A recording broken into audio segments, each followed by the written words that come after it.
And welcome back to Square Off. In the almost 6 months since the November election, there has been no documented evidence of foul play in the presidential vote here in Maricopa County. More than a dozen court cases and 3 audits have turned up nothing. Yet Arizona Senate Republicans are now proceeding with their own audit of the vote. It's led by a company called Cyber Ninjas. The CEO there has promoted unfounded conspiracy theories about the election.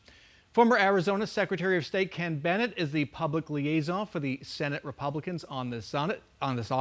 Bennett is also a former Senate president himself. He joins us this morning from Prescott. Welcome back to Square Off, sir. Good morning, Bram. We have to start with these questions. Did Joe Biden win the presidential vote in Maricopa County? Yes. Yes, he did. And did he win the presidential vote in Arizona? The canvass of Arizona was already decided last December or whenever they did their canvass. And so there's nothing about this audit that has to do with trying to overturn the November election results. Those election results are official and they're as you stated. But and it can't overturn the election results. It's 6 months after the election and it's all been decided and certified. That's what I said, right? But do you believe, canvass aside, do you believe that Joe Biden won the vote in Maricopa County? Probably. Probably. Why probably?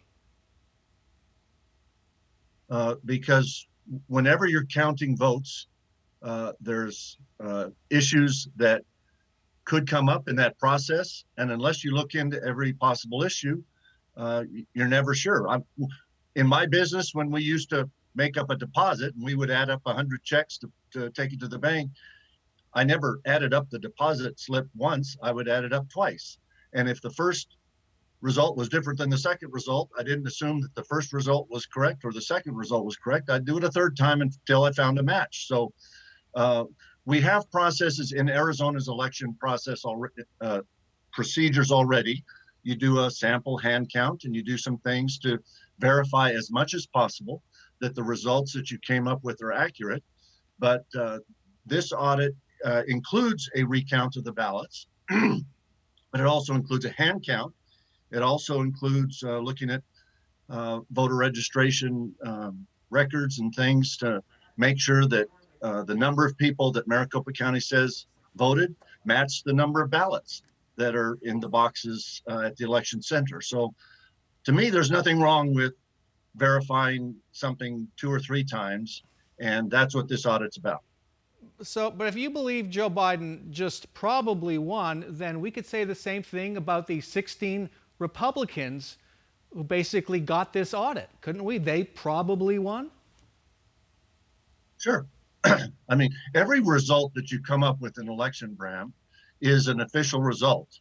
And when you think about the possibility of going back in and double checking that information, then you're probably going to find out that the results were accurate. The only time that Arizona has ever had to do a recount of a large election was in 2010 when I was Secretary of State. And there were about 2 million ballots cast that year. And one of the propositions on the ballot was winning by 126 votes. Now, it's the first time in the history of the state that an election was so close that it triggered a state law that says if an election is within 200 votes for a statewide election, you have to do a recount. So we did.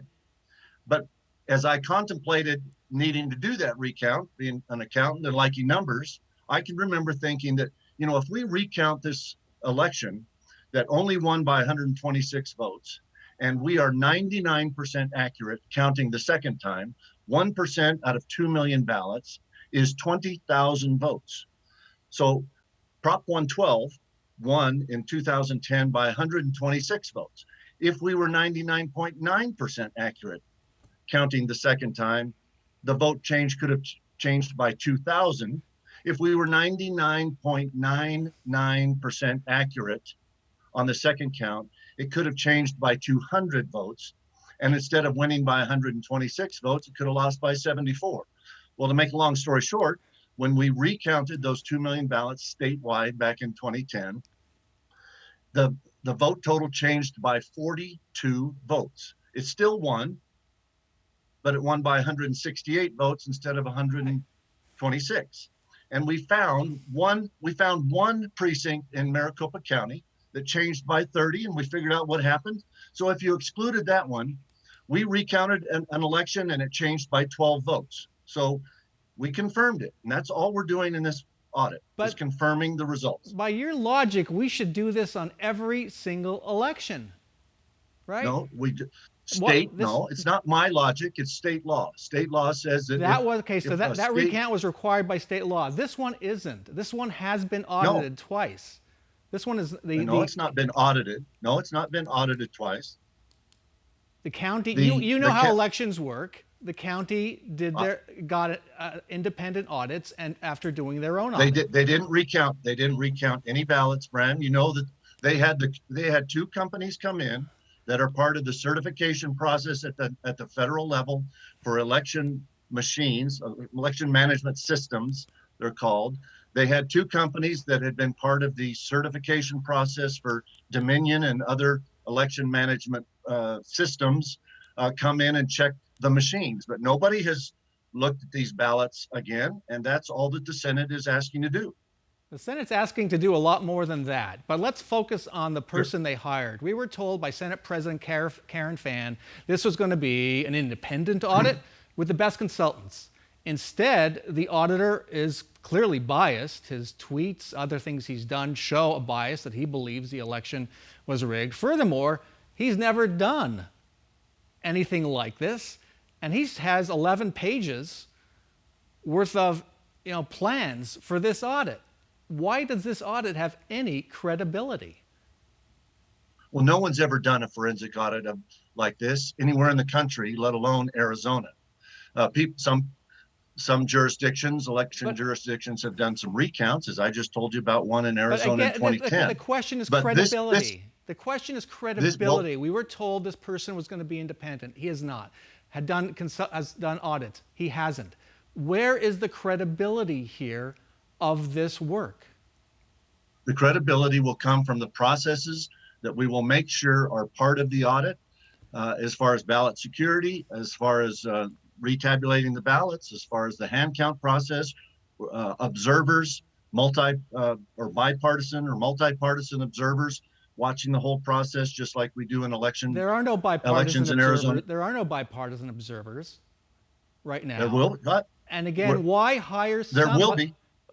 You don't know that. There absolutely will. Well, you don't know that. I know that. Well, we'll see. I know that. If you're interviewing me to ask what's going to happen, Bram, then let me tell you what's going to happen. If you've already decided what is going or not going to happen, then you don't need me on the interview. Well, no, I'm happy to hear your what bipartisan observers means in this context. It's the same context as what's used in Arizona elections. As this whole process unfolds, there will be more than there'll be Republicans, Democrat, Green, Libertarian, and Independent Arizonans who volunteer to be observers and watch this entire audit right at the tables where the audit is occurring, just like we have bipartisan and multi-partisan observers at Arizona elections, at the polling locations, at the central count locations. We're going to have 24/7 video streaming whenever we're dealing with a live ballot on any table for any process. We're going to use a lot of the same processes that we use to make sure that the elections itself are fair, transparent, and accurate. Those are the same procedures we're going to use in this audit. That's where the credibility is going to come from. We're not auditing the opinions of the owner of one of the companies. We're auditing the election, and we're going to base the credibility on facts and provable things that come right off the ballot. So here's some other facts that are provable. A majority of the lawmakers at the Capitol wanted to try to overturn the election. That's what this audit grew out of. Here's what's also provable. This auditor has a credibility problem. He is biased. He believes the election was rigged. Why on earth would the Senate hire somebody like that? Well, I have visited with the gentleman for several hours, and he told me he has no presumption of whether the election in Maricopa was rigged or not. He's going to do it straight up, and He the retweeted a facts will. statement that Arizona undercounted something like 200,000 votes. Who said that? Not. I don't think he said that. But He I don't retweeted care. he retweeted I a don't care if statement he's. that Arizona was undercounted by 200,000 votes. So let's audit the ballots. Maricopa That's County told us. Maricopa County told us that 2,089,563 people voted in the election. We will audit the ballots and we'll come up with 2,089,563 ballots, or we'll try to explain what's the difference. Why is there a variance? we're told this is going to cost at least $150,000 in taxpayer money. As you said, security is needed, a site is needed. How much will the cost escalate, and who is going to pay for that? The cost, the contract between the Senate and the contractor is for $150,000. I don't think that it's going to be doable for that amount, but I'm under the information from them that they have grants and other sources of revenue from people around the country who want to see this audit done that will cover those costs, but it won't cost any more to the Senate than 150. And I think we're going to probably have a mechanism for people to donate to help defray those costs. Maybe it won't end up costing the Senate one dime, but it won't be more than 150. Can the Senate accept that money? Is that legal? Yes. They can accept donations to do the public's work. Sure. Okay. You're involved with something called the Arizona Project, Arizona 51 Voter Registration Project, State Director, I believe. Do I have that right? Yes. Will that organization be contributing money? It's funded by an entrepreneur here in Phoenix. AZ51 will not, but some of the people that have helped put money into AZ51 could very well help contribute to defray the costs.